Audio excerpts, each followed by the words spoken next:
अहिल्यानगर शहरातील माळीवाडा परिसरातील ब्राह्मण गल्ली बारातोटी कारंजा येथील हॉटेल अभिषेक येथे तब्बल 1,23,188 रुपयांची वीज चोरी केल्याचा प्रकार 7 ऑगस्ट सकाळी 9 वाजण्याच्या सुमारास उघडकीस आला आहे। वीज विभागाच्या तक्रारीवरून संबंधितांवर गुन्हा दाखल करण्यात आला होता। याबाबत अतिरिक्त कार्यकारी अभियंता राजेंद्र हिरालाल राजपूत वय वर्ष 55 राहणार N2C7 ठाकरे नगर सिडको छत्रपती संभाजीनगर यांनी कोतवाली पोलीस ठाण्यात फिर्याद दिली। याबाबत पत्नीवर गुन्हा दाखल झाल्यानंतर माजी नगरसेवक बाळासाहेब बोराटे यांनी खुलासा केला आहे। पत्नीच्या नावाने फिर्याद दिलेली आहे, काय सांगा? नाही, मुळात विषय असा आहे की मी हे जे हॉटेल आहे हे मी चालवायला दिलेलं आहे। गुन्हा घडला असं त्यांचं म्हणणं आहे। हे 27/1/2025 रोजी यांचं जे म्हणणं आहे त्यावेळेस जे स्क्वॉड जो आला होता औरंगाबादचा तर तो 27/1/2025 आला होता आणि गुन्हा काल दाखल केल्याच्या तुमच्या माध्यमातून मला कळालं आणि पोलीस स्टेशनमधून कळालं की काल 7/8/25 रोजी त्यांनी गुन्हा दाखल केला 8 महिन्यानंतर।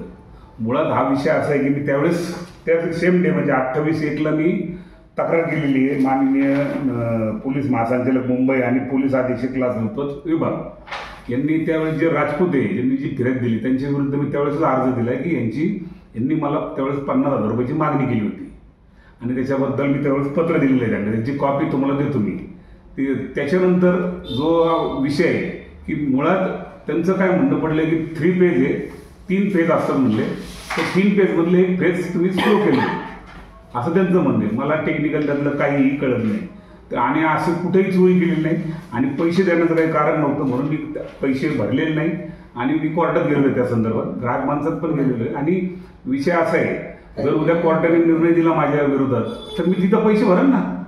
5,000 रुपये पर मंथ चोरणं इतके वाईट दिवस तरी आलेले नाही किंवा 5,000 रुपयाची रोज महिन्याला चोरी करावी एवढे वाईट दिवस माझ्यावर आलेले नाही की आमच्या सगळ्या संगमाकडे चाललेला प्रोग्राम सगळ्या नगर शहराला माहिती, नवीन काही त्याच्यामध्ये नाही आहे।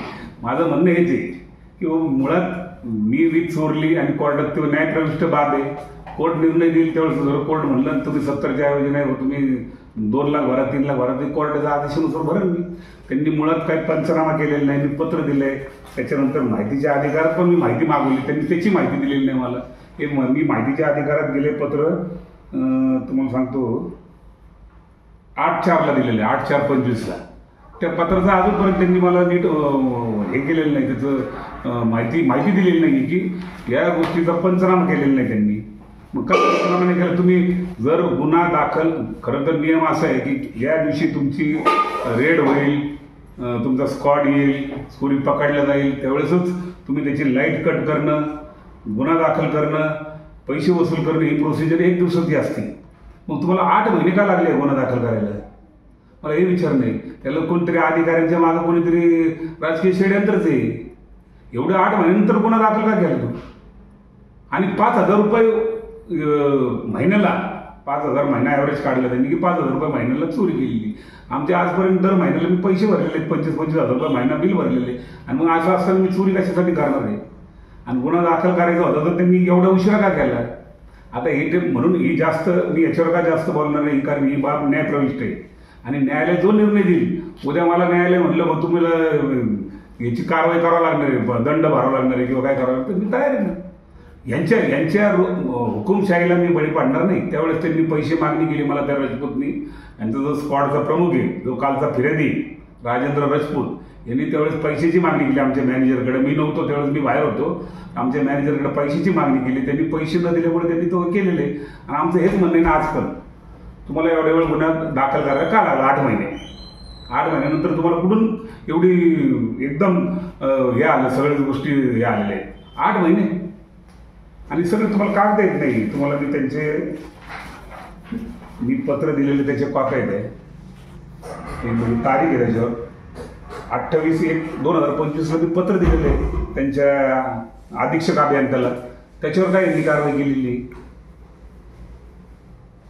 आता मागणी काय आहे तुमची? मागणी आता माझी मागणी काहीच नाही, ही बाब न्यायप्रविष्ट आहे, मला न्यायालयावर विश्वास आहे आणि मला माहिती नाही मी चोरी करणार, एवढे किरकोळ चोरी करायचे एवढे वाईट दिवस नाही आलेले की एवढे चोऱ्या करून पोट भरायचे एवढे वाईट दिवस नाही आलेले। त्याच्यामुळं न्यायालय जे निर्णय देईल तुम्हाला मान्य आहे।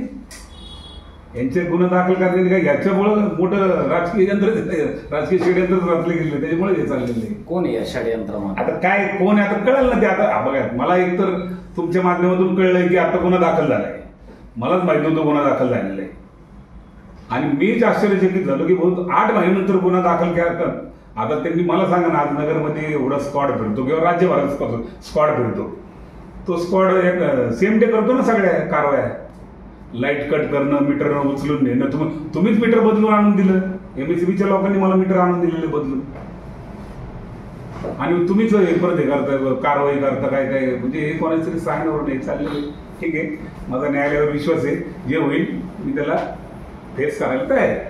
उत्तर महाराष्ट्र न्यूज नेटवर्कसाठी संजय सावंत, नगर. आत्मा मालिक मल्टी स्पेशालिटी हॉस्पिटल येथे मोफत सुविधा, अँजिओग्राफी, अँजिओप्लास्टी, बायपास सर्जरी, सर्व प्रकारचे OPD केस पेपर फ्री, सोनोग्राफी फक्त 400 रुपयात, एक्सरे फक्त 100 रुपयात, लॅब तपासणीवर 50% सूट, औषधींवर 20% सूट.